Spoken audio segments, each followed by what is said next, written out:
안녕하세요. 볼만찬 기자들입니다. 휴식기를 마친 K리그1이 다시 열렸습니다. 저만큼 팬들의 굶주림이 컸는지 6경기에서 평균 10,000명이 넘는 63,868명의 관중이 찾았습니다. 울산의 독주 체제는 더욱 공고해졌고요.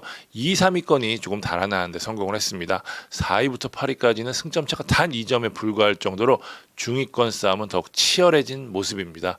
슈퍼매치부터 새로운 감독의 데뷔전까지 재미있는 이야기거리가 많았던 19라운드 리뷰, 만 기자의 해외 출장 관계로 저 혼자 진행해 보도록 하겠습니다. 첫 번째 경기입니다. 수원과 서울의 슈퍼매치입니다. 서울이 1대0으로 승리를 했습니다. 시즌 두 번째 슈퍼매치의 승자도 서울이었습니다.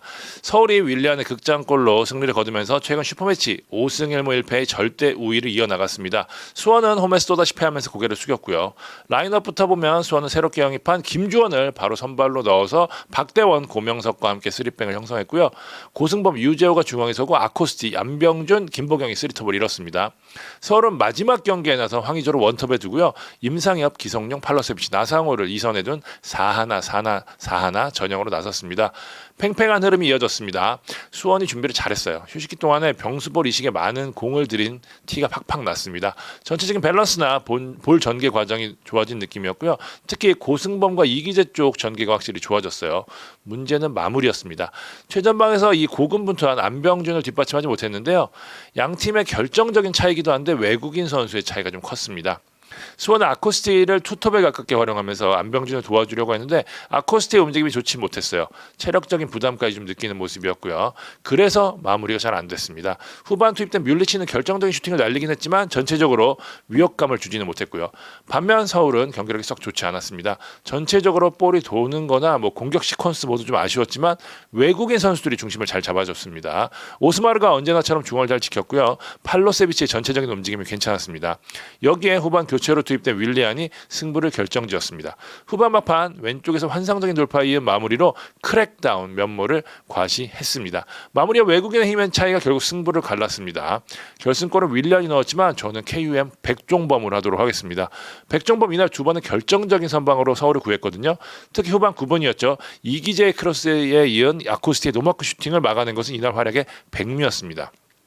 이 선방 이후에 다시 서울이 흐름을 가져갔으니까 한 골을 막은 것 이상의 세이브였고요.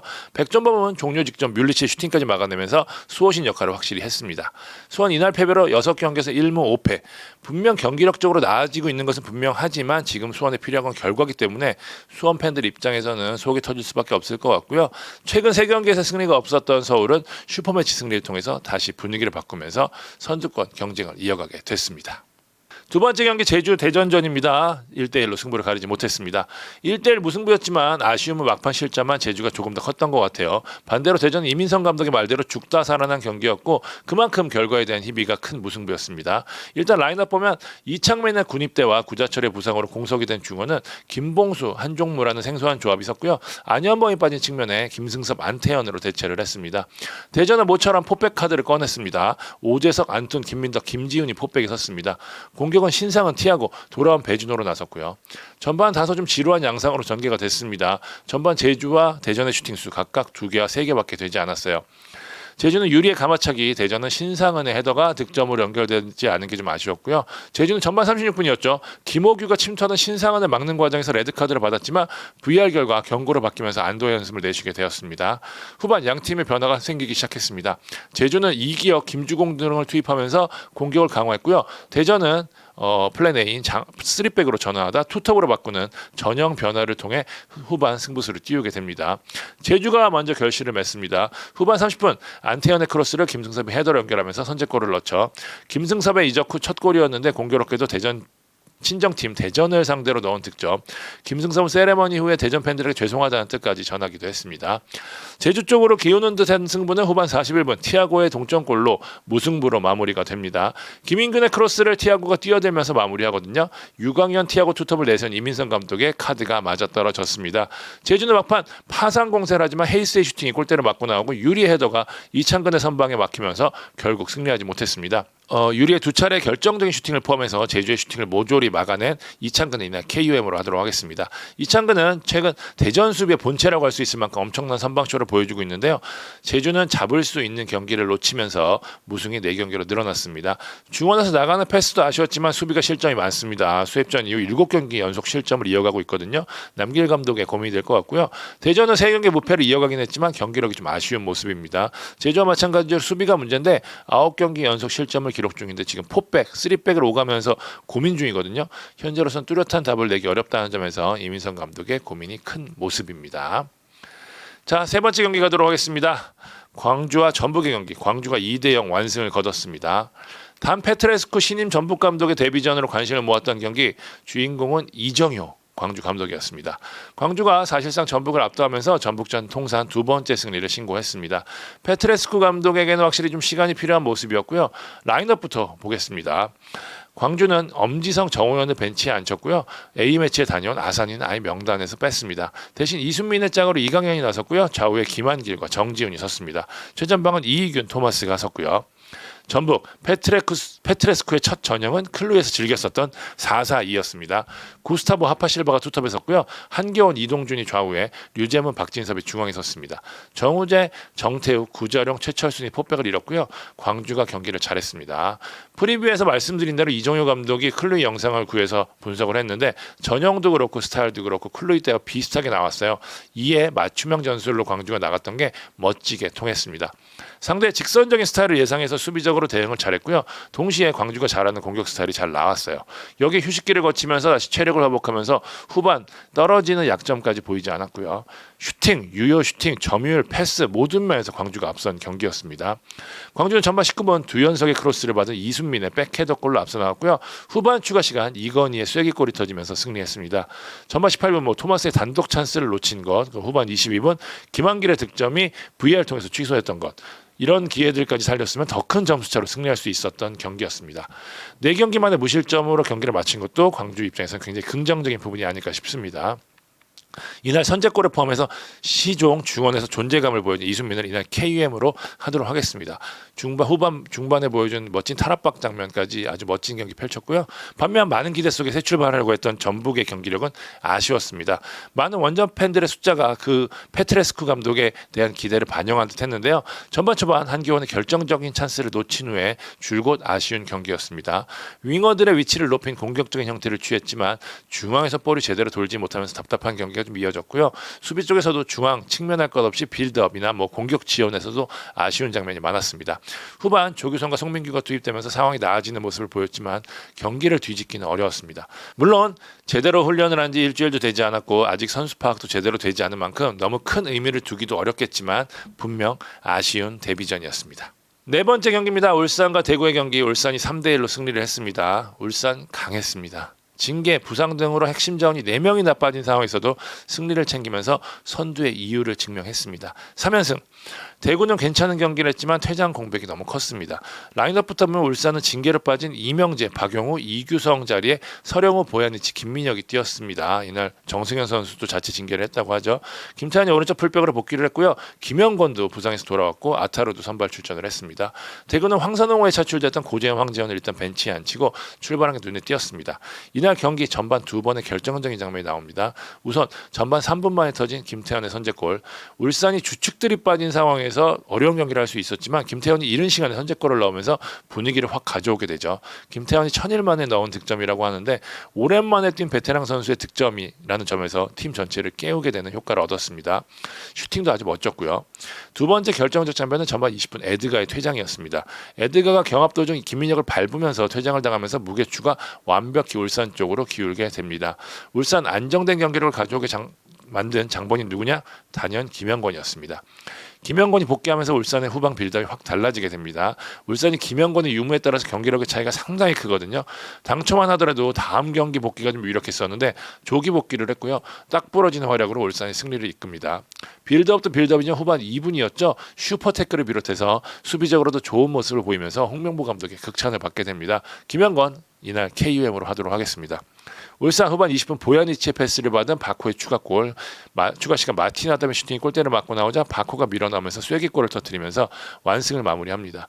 모처럼 출전한 보야니치, 김태환도 존재감을 보였고요. 여러모로 울산 입장에서 위기를 기회로 살린 힘이 돋보였습니다. 시즌 전체에 큰 힘이 될 수 있는 승리라고 저는 판단이 됩니다. 대구는 사실 경기력은 나쁘지 않았거든요. 확실히 상승세를 타면서 올라온 모습인데요. 한 명이 퇴장당한 상황에서도 기회를 곧잘 만들었습니다. 대구의 역사 확실히 좀 무섭고요. 고재현, 황재환, 박세진이 투입된 후에 볼이 더 잘 돌았고 후반 28분 고재현의 단독 찬스가 득점으로 연결됐더라면 어떻게 될지 몰랐던 경기가 아니었나 싶습니다. 바셀루스가 추격골을 넣으면서 무득점으로 경기를 마치지 않았다는 점도 이날 수확이었어요. 다만 중앙 쪽에 대한 아쉬움은 좀 분명히 있었습니다. 다섯 번째 경기입니다. 인천과 포항의 경기, 포항이 1대0으로 승리를 했습니다. 어려운 상황을 이겨내는 것이 포항의 저력이 아닌가 싶다. 김기동 감독의 말대로였습니다. 이가 없으면 잇몸으로 버티고 상대가 강하게 밀어도 버티고 포항이 그렇게 승점 3점을 따냈습니다. 정재희, 김종호, 심상민, 기존 부상자인 고영준까지 쓰러진 악재 속에 그리고 후반에 밸런스가 무너지는 상황 속에서도 포항은 1대0 승리를 거뒀습니다. 7경기 무패 행진을 달리면서 살아나는 듯했던 인천은 휴식기 첫 경기를 그것도 홈에서 패하면서 기세가 좀 꺾이게 됐습니다. 라인업을 보면 인천은 다시 한번 은포쿠 제로톱 카드를 꺼냈습니다. 제르소와 에르난데스를 벤치에 앉혀 교체를 통해 승부수를 띄웠고요. 신진호의 자리는 김도혁 카드를 메워 이명주, 김도혁을 중앙에 세웠습니다. 포항은 김준호를 오베르단 짝으로 기용했고요. 김승대, 백성동, 김인성을 2선에 제카가 원톱으로 나섰습니다. 전반 포항의 유기적인 움직임 단연 돋보였습니다. 특히 김승대의 라인 브레이킹이 제대로 통했는데요. 제카가 내려오면서 찔러주고 김승대가 인천의 뒷공간을 노리는 장면이 여러 차례 나왔습니다. 선제골도 김승대의 라인 브레이킹에서 나왔어요. 전반 12분이었죠. 김승대가 델브리치 뒤를 파면서 공간이 생겼고요. 이를 김승대가 중앙에 침투하는 제카에게 찔러주고 제카가 마무리. 이 장면을 만들어낸 김승대를 이날 KUM으로 하도록 하겠습니다. 김승대가 포항의 2선 뎁스가 눈에 띄게 얇아지면서 거의 모든 경기에 나서는 상황인데 꾸준히 매경기 1인분 이상의 몫을 해주고 있습니다. 인천은 김인성, 김승대가 계속해서 왼쪽 오른쪽 공간을 노리면서 기회를 만들어낸 반면 인천은 이렇다 할 장면을 만들지 못했어요. 전반 막판 은포쿠의 슈팅이 거의 전반 유일한 유효 슈팅이었습니다. 후반 초반도 포항의 페이스였죠. 백성동이 때린 슈팅이 골대를 맞고 나오는 등 포항이 기회를 계속 만들어냈습니다. 그런데 후반 중반부터 갑자기 포항의 밸런스가 무너집니다. 김대중이 가세하면서 높이를 활용한 단순한 축구로 바꾼 인천의 롱볼에 속수무책으로 당합니다. 인천의 일방적인 공세가 이어지는데요. 포항이 끝까지 잘 버티는 데 성공했습니다. 김기동 감독이 수비수 위치 선정을 통해서 마지막까지 막아냈죠. 포항의 수비 집중력도 좋았고요. 물론 인천의 결정력에 아쉬운 부분도 있었습니다. 인천은 권한진 헤더가 골대를 맞고 나오는데 운까지 따르지 않았고요. 포항 이날 승리도 다시 2위까지 올라갔습니다. 포항의 휴식기 이후에 경기 성적에서 성적이 안 좋았었는데요. 올 시즌 다릅니다. 꾸준히 승점을 계속해서 쌓아가는 모습이고요. 인천은 계속 될 듯 안 되는 상황이 늘어나고 있습니다. 승점을 가져가야 할 때 못 가져가면 결국 지치게 되거든요. 경기력 기복까지 있는 상황이라 조성환 감독의 기복이 길어질 것 같습니다. 19라운드 마지막 경기는 수원FC와 강원전 1대1 무승부로 끝이 났습니다. 1대1 경기 후 양팀 사령탑의 반응은 같았습니다. 전보다 나아진 것 같다. 수원FC, 강원 모두 이번 무승부로 연패에서 탈출하는 데 성공했습니다. 두 팀 모두 휴식기 전 최악의 흐름을 보인 만큼 반등을 위한 실마리를 마련했다는 점에서 의미가 있는 경기였던 것 같고요. 라인업을 보면 수협은 라스를 최전방에 그 아래 이승우를 둔 4-3-3 전형으로 나섰고요. 강원은 이승원이 선발 라인업에 포함된 기존의 3-4-3 전형으로 나섰습니다. 전반은 강원의 페이스였습니다. 확실히 감독 교체 효과가 좀 있었어요. 뒤에서 진을 치고 역습하던 이전 스타일과 달리 보다 공격적인 진영이 돋보였습니다. 측면에서 올라오는 크로스도 많았고요. 세트피스 상황에서 계속 슈팅으로 연결하는 장면도 인상적이었습니다. 수비적인 중앙 투미들에서 공격적인 이승원이 가세하면서 날카로운 패스들이 좀 나가는 모습이었고요. 선제골도 이런 흐름 속 강원이 넣었습니다. 전반 26분 한국영에 올려진 크로스를 이정엽이 멋진 헤더로 마무리합니다. 이정엽의 시즌 첫 골이었습니다. 수원FC도 라스 이승우를 중심으로 반격에 나서죠. 수협은 전반 2분 라스의 패스를 받은 이승우의 슈팅이 안 들어간 게 좀 아쉬웠고요. 후반 들어 수협이 큰 변화를 줍니다. 김현이 투입되면서 수협 특유의 트윈타워가 모처럼 재가동됩니다. 강원의 약점인 높이를 공략하기 위한 승부수였죠. 후반은 수협의 페이스였습니다. 단조롭기는 하지만 워낙 높이에서 우위를 보이다 보니 수협의 트윈타워 확실히 위력적이었고요. 특히 라스의 활약이 빛났습니다.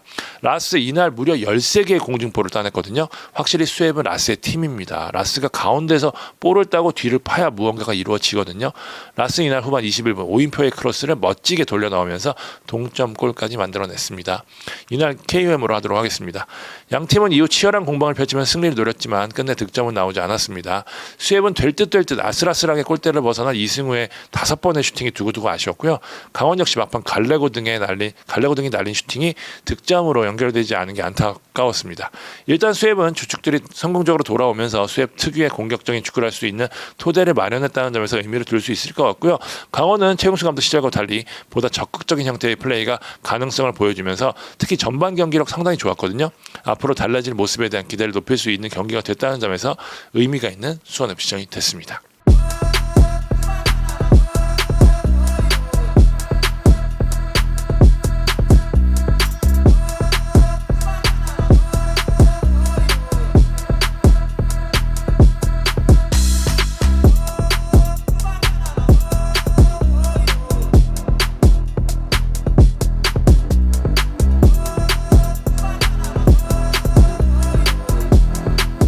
자, 19라운드 리뷰해봤습니다. 저희는 주말 프리뷰에서 완전체로 찾아뵙도록 하겠습니다. 지금까지 볼만찬 기자들이었습니다. 감사합니다.